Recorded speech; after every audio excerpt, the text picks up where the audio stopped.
Ninjago Dragons Rising Season 2 Episode 7 Fugitives from Madness is widely considered by fans to be the best episode of the series so far.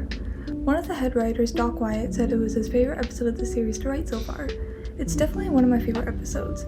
I think what this episode excels at the most is giving a moment for each main character to have something to do.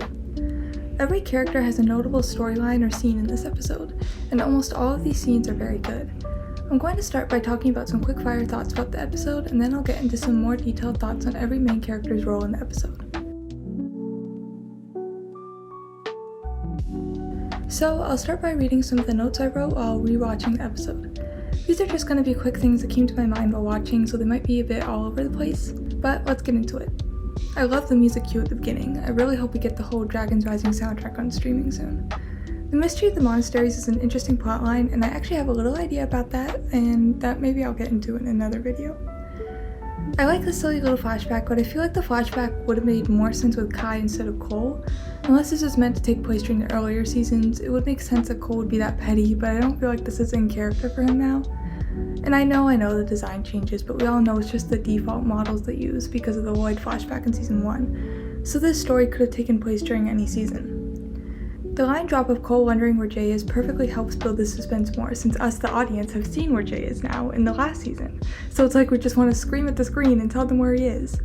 I also love how they mention him at the beginning of the episode because it perfectly ties into the reveal of Jay at the end of the episode. I love Candelaria. I cannot say her name very well. She has an amazing voice and aesthetic. Her personality also immediately draws you in. I just love Erin's wonky spinjitzu. Angst. Oh, how I love this scene. They went to all the realms, protecting everyone who couldn't protect themselves. Just a line everyone says now, apparently. Time runs out for everyone. Now that's a depressing line. Candelaria just doesn't know what's happening.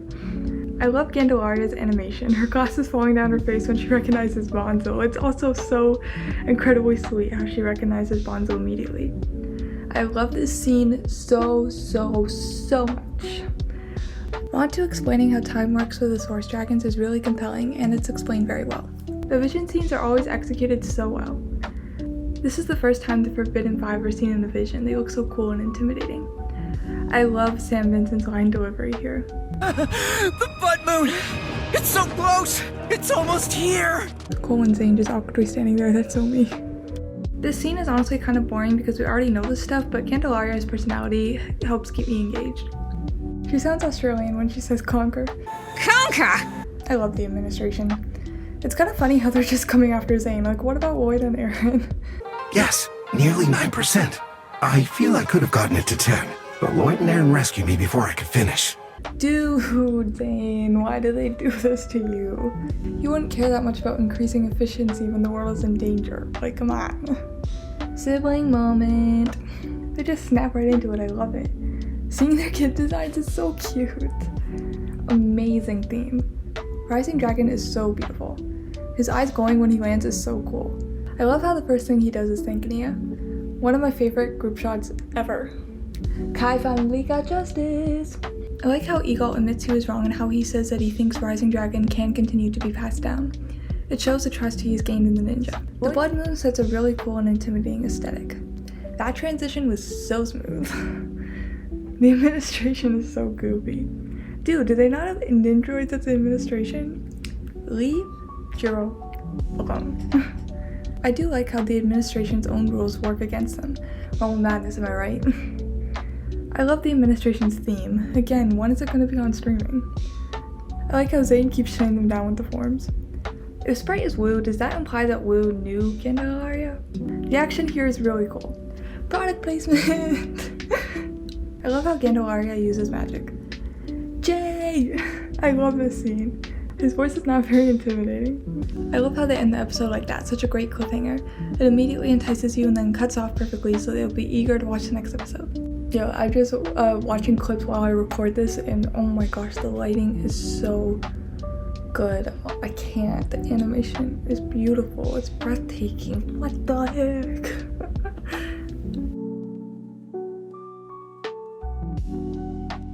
Eren and Sora have a scene at the beginning of the episode. Eren has been demoted down to first Fang with Sora, and is training on his own when Sora interrupts, trying to encourage him.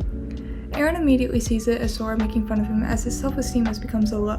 Sora tries to tell him that isn't the case and tells him that he is still so great at doing spinjitzu, but Eren tells her that he isn't getting any better and leaves. This scene is one of the first scenes starting to show the rifts forming between Eren and Sora.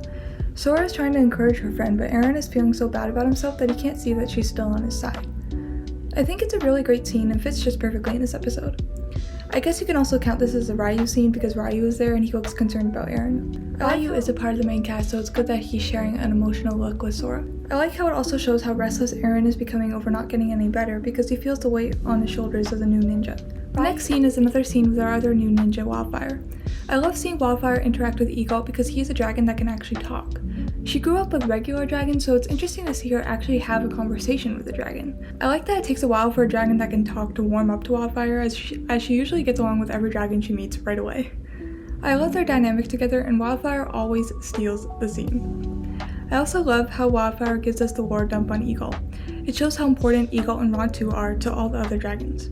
I also adore how Wildfire knew what was going on with Eagle, and even though he kept pushing her away, she kept trying to extend some kindness to him because she knew he was going through something difficult.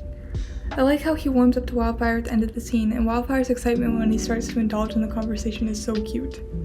I love this scene because we don't ever really see Wildfire try this hard to get someone to care about what she's saying until her arc with Roby, but at the time of this episode that hasn't happened yet.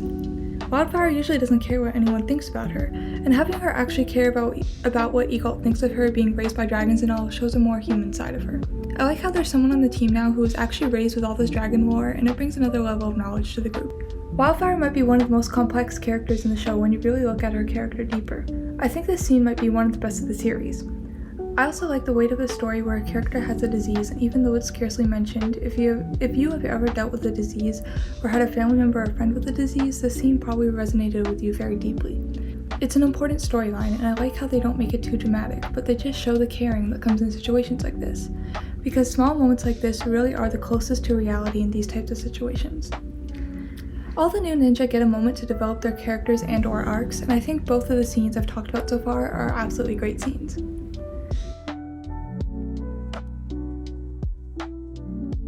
This episode also gives moments for all of the original ninja to do something, whether it be small or big. Let's start by talking about Cole and Zane, as they are the titular characters of this episode, Fugitives from Madness. Cole and Zane get the first scene of the episode as they and Bonzo come across Gandelaria's monastery. Their main plotline in this episode is helping Bonzo reunite with Gandelaria and convincing Gandelaria to help them defend Bonzo from Raz, as she was the sorceress that captured the Forbidden Five the first time around. For the first half of the episode, they're basically just digging deeper into the mystery of the monasteries and helping Bonzo reunite with Candelaria. I like how their role is to find the sorceress that originally defeated the Forbidden Five, and I think it's great that they got something really important to do in this part of the season. Their plotline this episode really kicks off though when they get interrupted by the administration. The administration have tracked down Zane after he escaped from them in the last season, and they want to take him back and demolish him as they think he is equipment. I like how the administration gets involved here, and I like how Zane feels a little guilty about this, but it's great that Cole immediately says it isn't his fault. I've always really liked Cole and Zane's friendship especially, and I feel like we haven't seen it as much as we used to in recent years, so I like how they get a lot of moments together in Dragon's Rising. I don't think this is their most compelling story, but it works well enough that they get quite a bit of focus in this episode. I like to see the focus on Cole and Zane, as Cole is my favorite ninja, and I do love Zane. I also like whenever the administration shows up, as they're a great foil for any of the ninja. Any interaction between the ninja and the administration is absolutely great. And this whole interaction leads to the best possible cliffhanger for this episode. The cliffhanger shows Bonzo trying to hide from the administration as Cole, Zane, and Gandelaria fend them off. As she heads to the downstairs of the monastery, she is stopped by another of our original ninja who we haven't seen in a while, Jay. Although Jay's appearance in this episode is very short, it is a very effective cliffhanger as we haven't seen him since season 1. It builds up suspense and cuts off the episode in the most exciting way. It's also great to see Jay in action as an administration agent. That's a tongue twister.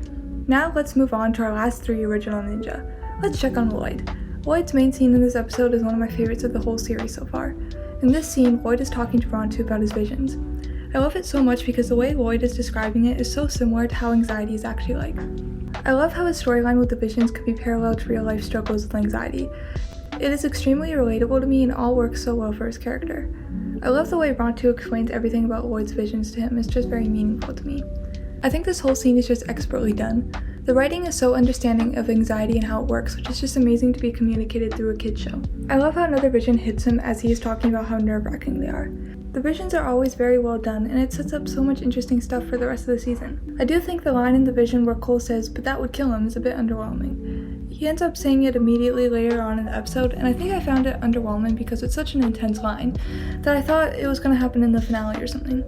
A lot of the scenes in this vision were foreshadowing the finale of Season 2 Part 1, so I kind of hoped this would pay off in a real dramatic moment with all the ninja together in the finale. I just felt like it kind of missed the mark for such a dramatic line, especially since Zane has died so many times before, and he always comes back. Anyway, I talked a lot more about this scene with Lloyd and Rontu in my very first video. If you want to check it out, I'll link it in the description. But that brings us to Kai and Nia.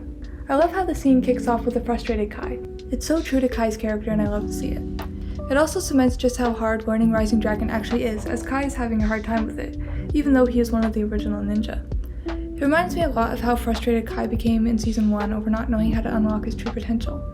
I love how Nia knows what could help Kai, and it gives us a great sibling moment, and might I add, Dragon's Rising has just been great at giving us good sibling moments with Kai and Nia. I like how we get a callback to Kai and Nia's backstory.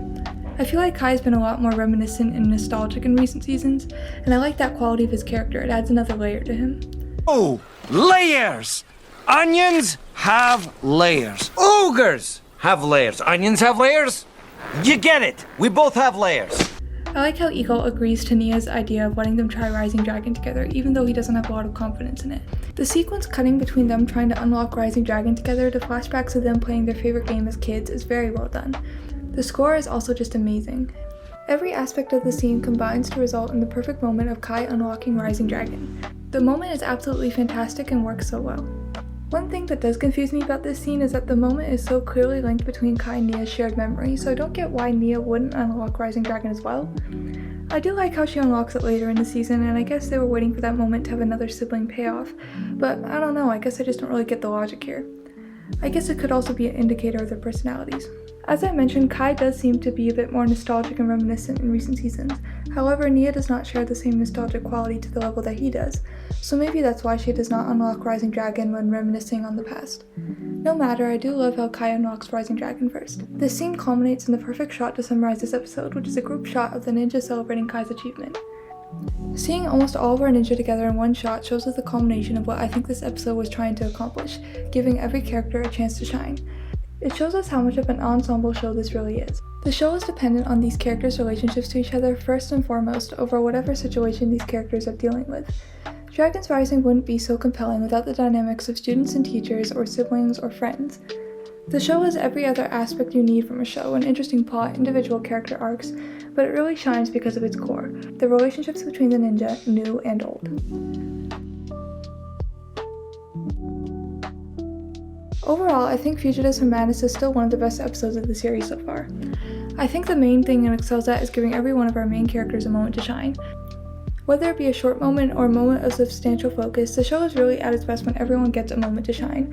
And the fact that all of these moments are not just there for no reason, but are actually really good, makes it even better. Fugitives from Madness is definitely an episode worth revisiting, and I think is a core episode of the series and of Ninjago as a property overall.